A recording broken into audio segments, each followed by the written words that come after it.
ಮತ್ತು ಬಿಜೆಪಿ ಮತ್ತು ಜೆಡಿಎಸ್ ಪಕ್ಷ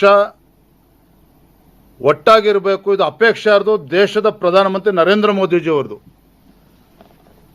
ರಾಷ್ಟ್ರೀಯ ಅಧ್ಯಕ್ಷ ನಡ್ಡಾಜಿಯವರು, ಅಮಿತ್ ಶಾ ಅವರು ತೀರ್ಮಾನ ಮಾಡಿರ್ತಕ್ಕಂಥದ್ದು. ದೇವೇಗೌಡಜಿಯವರು ಮಾಜಿ ಪ್ರಧಾನಮಂತ್ರಿಗಳು ನಿನ್ನೆ ಏನೇನು ಮಾತನಾಡಿದ್ದಾರೆ ಪಟ್ಟಣ ಲೋಕಲ್ ಬಾಡಿ ಎಲೆಕ್ಷನ್ಸ್ ಬಗ್ಗೆ, ಮುಂದೆ MP ಮತ್ತು MLA ಎಲೆಕ್ಷನ್ ಒಟ್ಟಾಗಿ ಹೋಗ್ತೇವೆ ಅಂತ ಹೇಳಿದ್ದಾರೆ. ಸಂತೋಷ, ನಮ್ಗೆ ಯಾರು ಅದ್ರ ಬಗ್ಗೆ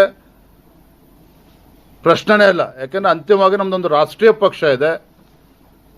ನಮ್ಮ ಪ್ರಧಾನಮಂತ್ರಿ ನರೇಂದ್ರ ಮೋದಿಜಿಯವರು, ಮಾಜಿ ಪ್ರಧಾನಮಂತ್ರಿ ದೇವೇಗೌಡಜಿಯವರು ಯಾವ ರೀತಿ ಅವರು ಮಾರ್ಗದರ್ಶನವನ್ನು ಮಾಡ್ತಾರೆ, ಪಕ್ಷದ ಕಾರ್ಯಕರ್ತನಾಗಿ, ರಾಜ್ಯದ ಅಧ್ಯಕ್ಷನಾಗಿ ನಮ್ಮ ಪಕ್ಷದ ವರಿಷ್ಠ ಏನು ಹೇಳ್ತಾರೆ ಅದು ಕೇಳಬೇಕಾಗಿರತಕ್ಕಂಥದ್ದು ನನ್ನನ್ನು ಸೇರಿ ಈ ರಾಜ್ಯದ ಪ್ರತಿಯೊಬ್ಬ ಭಾರತೀಯ ಜನತಾ ಪಾರ್ಟಿಯ ಕಾರ್ಯಕರ್ತನ ಕರ್ತವ್ಯ. ಅದು ನಾವು ಮಾಡೇ ಮಾಡ್ತೇವೆ, ಅದ್ರ ಬಗ್ಗೆ ಯಾವುದೇ ಒಂದು ಗೊಂದಲ ಇಲ್ಲ.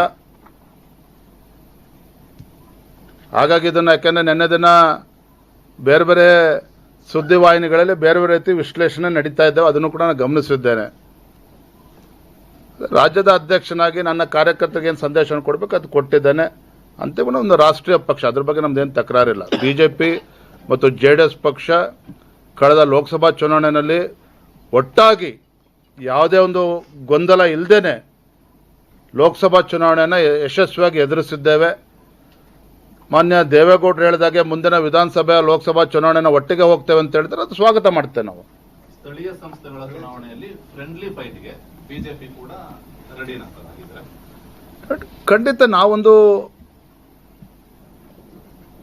ಪಕ್ಷದ ನಮ್ಮ ವರಿಷ್ಠರು ಏನು ತೀರ್ಮಾನ ಮಾಡ್ತಾರೆ ಅಥವಾ ಸ್ಥಳೀಯವಾಗಿ ಕಾರ್ಯಕರ್ತ ಏನು ಅಭಿಪ್ರಾಯ ಕೊಡ್ತಾರೆ, ಅಭಿಪ್ರಾಯದ ನಂತರದ ನಮ್ಮ ಪಕ್ಷದ ವರಿಷ್ಠರು ಏನು ತೀರ್ಮಾನ ಮಾಡ್ತಾರೆ ನಾವೆಲ್ಲರೂ ಕೂಡ ಅದಕ್ಕೆ ಬದ್ಧರಾಗಿರ್ತೇವೆ.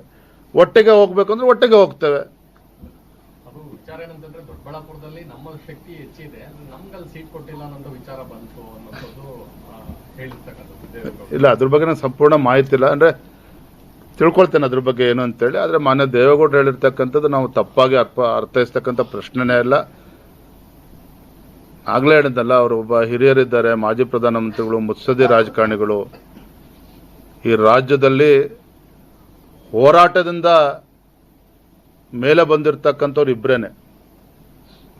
ಬಡವರ ಮಧ್ಯೆ, ರೈತರ ಮಧ್ಯೆ ಇದ್ದು ಹೋರಾಟ ಮಾಡಿ ಮೇಲೆ ಎದ್ದು ಬಂದಿರತಕ್ಕಂಥ ರಾಜಕಾರಣದಲ್ಲಿ ಎತ್ತರಕ್ಕೆ ಬೆಳೆದಿರ್ತಕ್ಕಂಥದ್ದು ಒಂದು ಮಾಜಿ ಪ್ರಧಾನಮಂತ್ರಿಗಳು ದೇವೇಗೌಡರು, ಮತ್ತೊಂದು ಕಡೆ ಮಾಜಿ ಮುಖ್ಯಮಂತ್ರಿಗಳು, ರೈತ ನಾಯಕರಾಗಿರ್ತಕ್ಕಂಥ ಯಡಿಯೂರಪ್ಪನವರು. ಇದನ್ನು ಯಾರೂ ಕೂಡ ಅಲ್ಲಗೆಳೆಯೋದಕ್ಕೆ ಸಾಧ್ಯನೇ ಇಲ್ಲ.